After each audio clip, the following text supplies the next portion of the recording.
Wherefore, as by one man sin entered into the world, and death by sin, and so death passed upon all men, for that all have sinned. Romans 5, verse 12.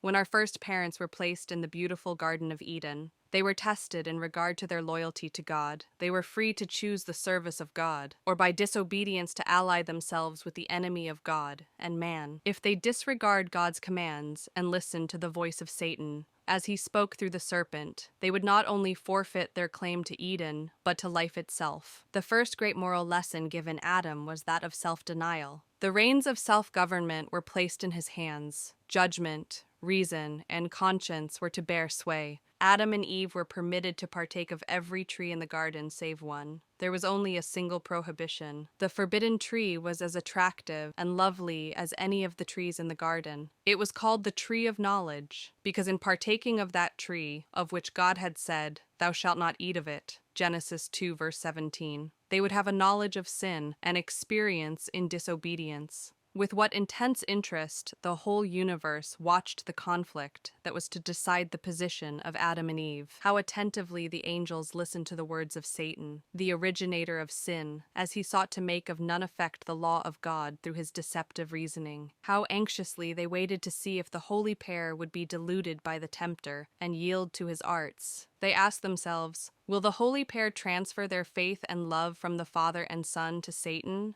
Will they accept his falsehoods as truth? Adam and Eve persuaded themselves that in so small a matter as eating of the forbidden fruit, there could not result such terrible consequences as God had declared. But this small matter was sin, the transgression of God's immutable and holy law, and it opened the floodgates of death and untold woe upon our world. Let us not esteem sin as a trivial thing.